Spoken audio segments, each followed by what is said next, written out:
सुखी मिशन सुदर्शन चक्र जिसकी शुरुआत हो चुकी है और धीरे धीरे इसके कंपोनेंट बनते हुए नजर आ रहे हैं। इस वीडियो में हम बात करेंगे उन कंपोनेंट की जो कि मिशन सुदर्शन चक्र के अंतर्गत हमें नजर आएंगे, जो कि अभी बनकर तैयार हो चुके हैं और जो कि फ्यूचर में हमें बनते हुए नजर आ सकते हैं। सो इस स्वतंत्रता अगस्त प्रधानमंत्री मोदी ने लाल किले से मिशन सुदर्शन चक्र की बात की, जहाँ पे हमें काफी सारी चीजों जानने को मिली। पर हाल ही के दिनों में 23 अगस्त को DRDO ने अपने इंटीग्रेटेड एयर डिफेंस सिस्टम का टेस्ट किया। उड़ीसा में हुए इस टेस्ट के दौरान DRDO ने अपनी डिफेंस कैपेबिलिटी को शो किया, जहां पे हमें सारे के सारे कंपोनेंट इंडिजीनियस देखने को मिले। इस टेस्टिंग की फोटोग्राफ्स और वीडियोस आपको स्क्रीन में नजर आ रही होगी। बेसिकली यहाँ पे हमें 3 कैटेगरी के डिफेंस सिस्टम देखने को मिले, जिसमें था QRSAM, विशोराड और high energy laser weapon system, जो कि तीनों ही इंडिजीनियस है और ये काफी अच्छी बात है। खास बात है कि टेस्टिंग के दौरान इन तीनों डिफेंस सिस्टम को आपस में इंटीग्रेट करके एक नेटवर्क के अंतर्गत ऑपरेट किया गया। नो एनी डाउट ये टीजर है हमारे फ्यूचर के इंटीग्रेटेड नेटवर्क ऑपरेशन का। इसको लेकर भी मैंने एक वीडियो बनाई है जहां पे मैंने डीपली इस टेस्टिंग के बारे में बात की है। शॉर्ट में इसके बारे में समझते हैं। बेसिकली यहाँ पे हमें 3 लेयर की डिफेंस सिस्टम देखने को मिली, जिन्हें आपस में एक ही नेटवर्क में इंटीग्रेट किया गया। पहला था QRSAM, जो कि 30 किलोमीटर की रेंज में डिफेंस प्रोवाइड करता है। वहीं दूसरा था विशोराड, जो कि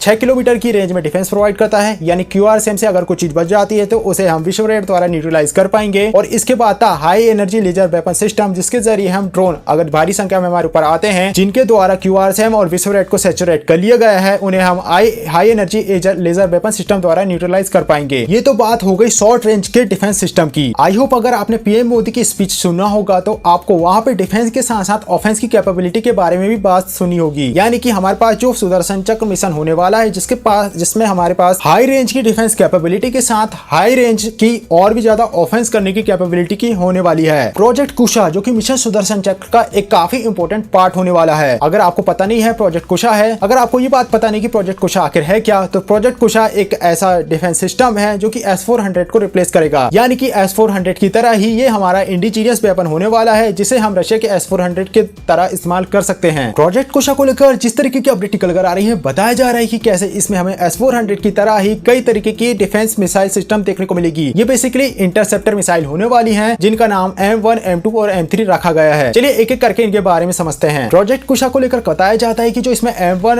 इंटरसेप्टर मिसाइल होने वाली है, जिसकी रेंज 110 से 150 किलोमीटर की होने वाली है। अगले साल में इसकी डेवलपमेंटल प्रोसेस हमें देखने को मिल सकती है। 2026 तक ही बनकर तैयार होते हुए नजर आ सकता है। इसी के अलावा जो अगला इंटरसेप्टर मिसाइल होने वाली है वह है M2, जिसकी रेंज हमें 250 किलोमीटर के आसपास बताई जाती है। 2027 तक ये हमें डेवलप होते हुए नजर आ सकता है। इसी के अलावा जो अगला इंटरसेप्टर मिसाइल होने वाली है, जो कि है M3, जिसकी रेंज 350 से 400 किलोमीटर की होने वाली है, जो कि हमें 2026 से 2027 तक डेवलप होते हुए नजर आ सकती है। और ये वही मिसाइल है जिसके जरिए हम S-400 को रिप्लेस करने वाले हैं। नो एनी डाउट जिस तरीके का प्लान बताया जा रहा है प्रोजेक्ट कुशा के अंतर्गत 2030 तक रडार से लेकर इंटरसेप्टर मिसाइल तक सारी चीजें तैयार हो जाएगी और इन्हें ऑपरेशनल करके ज्यादा से ज्यादा संख्या में मैन्युफैक्चर भी किया जाएगा। नो एनी डाउट ये मिशन सुदर्शन चक्र का इंपोर्टेंट पार्ट होने वाला है। शुरुआत में हमने शॉर्ट रेंज के डिफेंस सिस्टम के बारे में बात करी, जो कि 3 लेयर का होने वाला है। इसके बाद जो प्रोजेक्ट कुशा है वह लॉन्ग रेंज में डिफेंस प्रोवाइड करेगा। नो एनी डाउट हमारे भारत का क्षेत्रफल काफी ज्यादा बड़ा है। शॉर्ट रेंज के डिफेंस सिस्टम का हम इस्तेमाल हमारे की लोकेशन में कर सकते हैं, जैसे कि मिलिट्री डिपोज और एम्यूनिशन डिपोज और इंपॉर्टेंट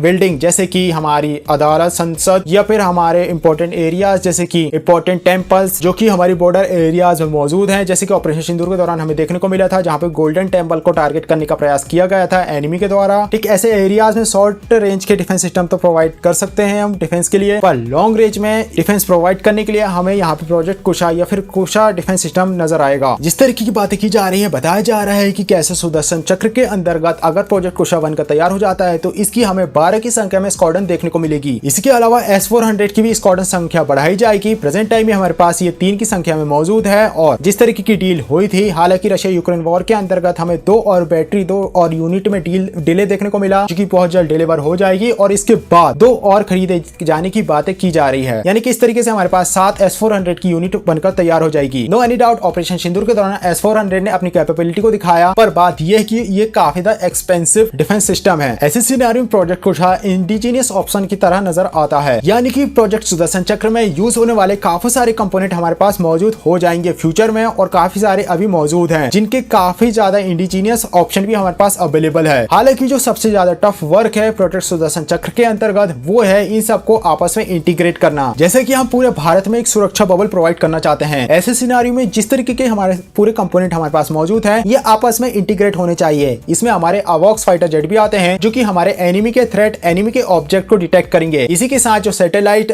एटमॉस्फेयर में मौजूद है उनका भी हम इस्तेमाल करेंगे एनिमी की लोकेशन को जानने के लिए, जिन्हें कि आपस में इंटीग्रेट किया जाएगा और कहीं ना कहीं ये काफी टफ वर्क है। इसी के अलावा हमारी ग्राउंड बेस्ड रडार, अवॉक्स और हमारी सैटेलाइट, इस तरीके से इन तीनों को इंटीग्रेट किया जाएगा जहां पे ये काफी स्ट्रॉन्ग बबल प्रोवाइड करेंगे। अब इस तरीके से अगर सारी चीजें बनकर तैयार हो जाती हैं तो यहाँ पे अगर एनिमी हमारे ऊपर अटैक करता है तो सबसे पहले उस अटैक के टाइप को समझा जाएगा, फिर उसे कैसे न्यूट्रलाइज करना है, उसके लिए किस तरीके के वेपन सिस्टम का इस्तेमाल किया जाना चाहिए, इसे डिसाइड किया जाएगा और फिर उसे अलग अलग लेयर में अलग अलग तरीके से न्यूट्रलाइज किया जा सकता है। आपने नोटिस किया होगा कि केवल हमने यहाँ पे अभी तक मिशन सुदर्शन चक्र के एक पार्ट की बात की है और वो है डिफेंस की। मिशन सुदर्शन चक्र का अगला पार्ट है वह है हैवी ऑफेंस की, यानी कि अगर एनिमी हमारे ऊपर अटैक करता है तो नो एनी डाउट उसे काफी ज्यादा हैवी ऑफेंस का सामना करना पड़ेगा। इसका एग्जांपल ऑपरेशन सिंदूर है। कैसे पाकिस्तान आर्मी आतंकवादी को बचाने के लिए भारत के ऊपर काउंटर अटैक करती है तो भारत इसका रिटेलिएट करता है और पाकिस्तानी एयरफोर्स को घुटने में ला देता है। इसी चीज को अगला कदम बढ़ाते हुए मिशन सुदर्शन चक्र में इसे इंटीग्रेट किया जा रहा है, जहां पे भारत के पास ही कैपेबिलिटी मौजूद होगी कि अगर एनिमी हमारे ऊपर अटैक करता है तो उसे काफी हैवी ऑफेंस का सामना करना पड़ेगा एक ही कमांड के अंदर। यहाँ पे हमारी क्रूज मिसाइल, दूसरे वेपन ब्रह्मोस मिसाइल को आपस में इंटीग्रेट कर पाएंगे, जहाँ पे हमारी थल सेना, हमारी वायुसेना, हमारी नौसेना, तीनों के हथियार का हम एक साथ इस्तेमाल कर पाएंगे। ऑल ओवर में यहाँ पे कहना चाहूंगा कि मिशन सुदर्शन चक्र कुछ इस तरीके का होने वाला है जहाँ पे तीनों आर्मी फोर्सेस आपस में इंटीग्रेट होकर डिफेंस और ऑफेंस दोनों ही ऑपरेशन में साथ में मिलकर वर्क करेंगे, जहाँ पे तीनों